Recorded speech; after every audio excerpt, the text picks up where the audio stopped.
Olá, tudo bem? Na semana passada eu gravei alguns vídeos sobre legítima defesa e ressaltei muito a necessidade de existirem alguns pressupostos ou requisitos para que exista o que se chama de legítima defesa, que é uma causa de exclusão da ilicitude prevista lá no artigo 23 do Código Penal. E aí um aluno me fez um questionamento que eu achei muito interessante.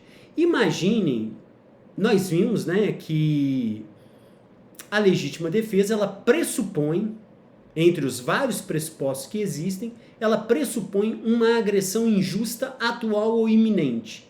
Então A agride injustamente B e B reage em legítima defesa. Isso que é legítima defesa. E esse aluno me fez o seguinte questionamento. Imaginem que A, o agressor, o autor da agressão injusta, seja um incapaz. A agressão provocada pelo incapaz pode ensejar um ato em legítima defesa por parte do agredido? Imagine o seguinte exemplo. A, doente mental, agride B. B pode reagir em legítima defesa? Outro exemplo. A, uma criança, agride B. B pode reagir em legítima defesa? Ou A, um adolescente, vem a agredir B. B pode agir em legítima defesa? E se A for um embriagado, uma pessoa que não tem noção do que está fazendo? Se ele vem agredir B, B pode agir em legítima defesa?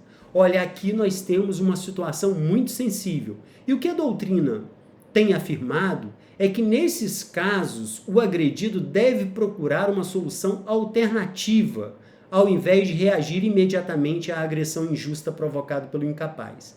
Então, o que o agredido deve fazer? Primeiro, ele deve tentar outros meios, por exemplo, se desviar da agressão.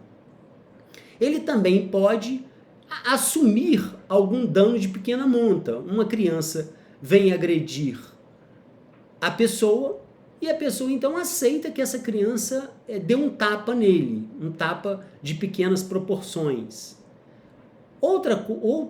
Outro meio alternativo que o agredido também pode tomar é pedir socorro. E aqui trata-se de pedido de socorro à polícia, ao responsável pela pessoa incapaz,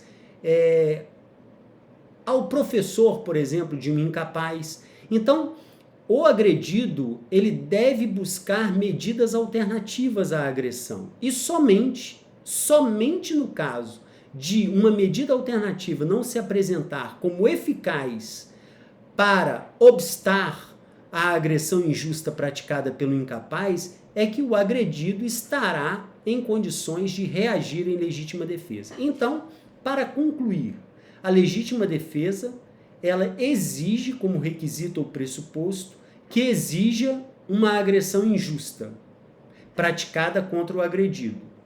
Se essa agressão injusta ela é praticada por uma pessoa incapaz, e aqui eu ressalto, criança, adolescente, doente mental, ou até mesmo uma pessoa completamente embriagada,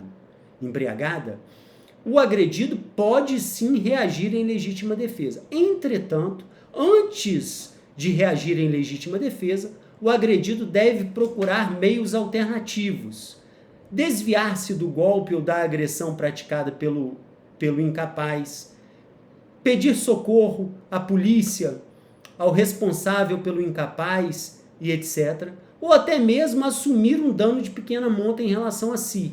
Somente após identificado que o agredido não tinha essa medida alternativa, ou essa medida alternativa se tornasse ineficaz diante da agressão praticada pelo incapaz, é que justificaria a reação em legítima defesa. Então, concluindo, mesmo uma agressão praticada por incapaz pode sim ensejar uma reação em legítima defesa. Entretanto, o agredido, antes de reagir em legítima defesa, deve buscar meios alternativos. E somente no caso de ineficácia de meios alternativos é que o agredido pode reagir em legítima defesa. Agora, para concluir finalmente, a agressão praticada por incapaz, ela pode sim ser considerada injusta a ponto de ensejar uma reação em legítima defesa. Eu espero que eu tenha colaborado com seus estudos de direito penal.